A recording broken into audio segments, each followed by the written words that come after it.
그동안 창업 중심 대학들이 엄청난 성과를 낸 성공 사례들이 많으면 좋을 것 같은데 업력이 짧다 보니까 그렇게 많을 수 없잖아요. 그래서 이번에는 아마도 역량이 있는 29세 이하의 생애 최초 그리고 역량이 있는 예비 단계와 초기 도약 단계를 상당히 많이 좀 뽑겠다. 그러면 역량의 1번은 뭐다? 사업계획서죠. 사업계획서를 어떻게 쓰느냐는 여러분이 상당히 이 창업중심대학에 있어서는 중요한 포인트가 될 것 같아요.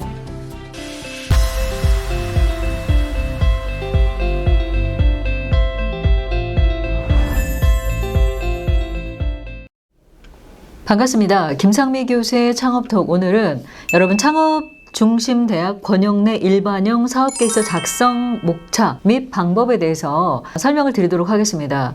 생각보다 창업중심대학이 좀 늦게 나오다 보니까 예창패 하시면서 아직 결과 안 나오신 분들, ING 중이죠. 그리고 초창 도약까지 그리고 생애 최초 29세 미만의 예비 창업자까지도 창업중심대학에서 이번에 모집을 하다 보니까 제가 오늘부터 사업계획서 작성 가이드에 대해서 영상을 올려드리도록 하겠습니다. 첫 번째로 작성 목차는 PSST입니다. 문제인식, 그리고 솔루션, 성장 전략, 마지막으로는 이 사업을 어떤 사람들이 할 거다라는 내용은 예비 창업 패키지와 동일해요.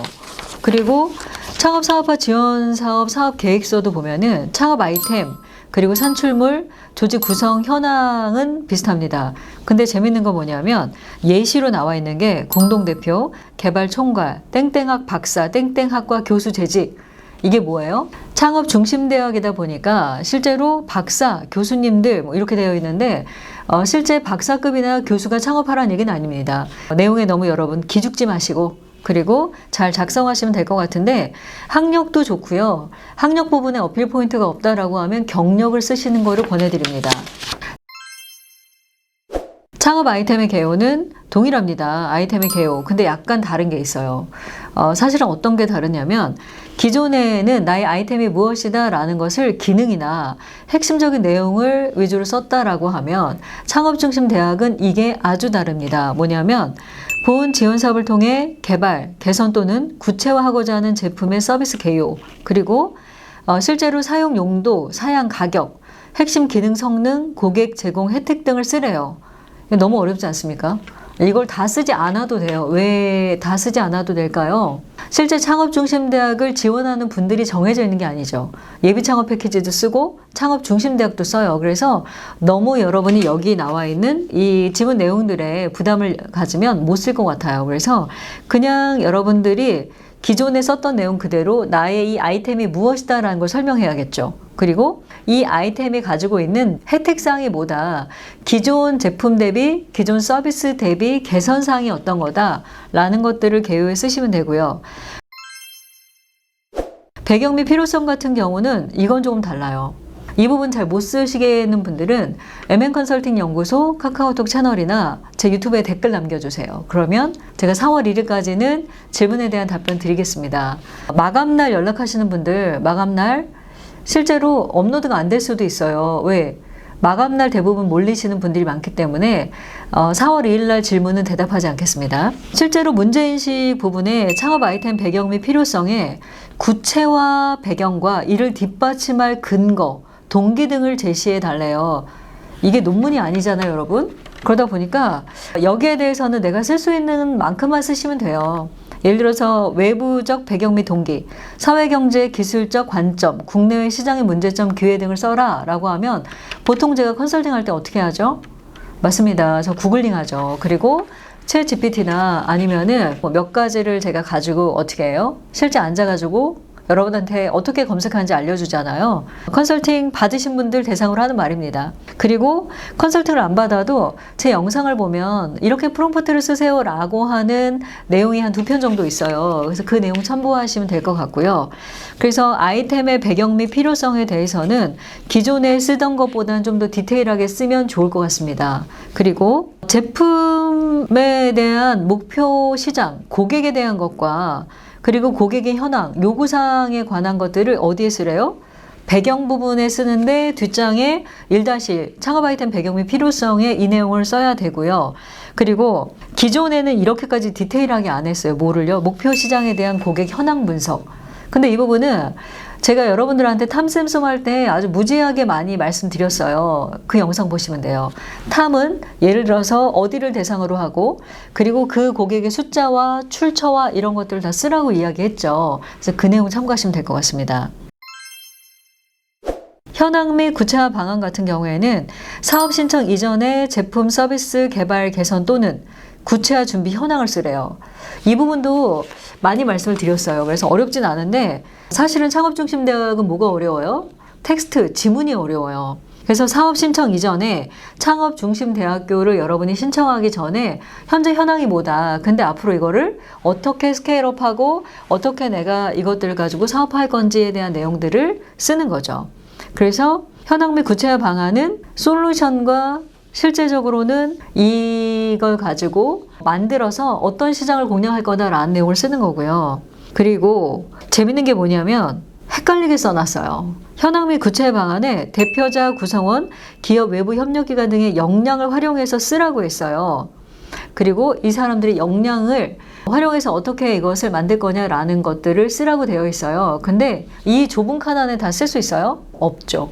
그러면 개요 부분은 예전부터 제가 말씀드린 거지만 2페이지 정도를 쓰시되 어떻게 비중을 둬야 할지는 여러분 써보시고 잘 모르겠다 싶으면 MN컨설팅 연구소 카카오톡 채널로 여러분 연락 주세요. 그럼 제가 실제로 이렇게 바꾸시면 돼요 라고 할 거고요. 그리고 시간이 많이 없다 보니까 여러분 컨설팅 받는 것보다는 영상 보시면서 참고 많이 하셨으면 좋겠습니다. 그리고 마지막으로 목표 시장 및 사업화 전략인데 본 사업 참여 시 개발 개선 또는 구체화할 아이템의 수익화, 모델 및 다시 말해 비즈니스 모델과 목표 시장의 고객 확보 및 사업화 성과 창출 전략을 쓰라고 합니다. 이걸 조금 여러분 제가 이렇게 정리를 하자면 첫 번째 단계는 뭐냐면은 수익화, BM이 뭐냐라는 거예요. 내 아이템이 지금 예를 들어서 푸드테크라든가 아니면은 반려견 사업이라든가 아니면 시니어를 대상으로 어떤 사업을 해요. 그러면 그 사업의 상품이나 서비스의 가격이 얼마냐? 그럼 그 상품의 서비스나 가격을 얼만큼 팔 거냐라는 KPI를 쓰는 거죠. 그리고 이 상품을 구매하는 고객에 대해서 써야 돼요.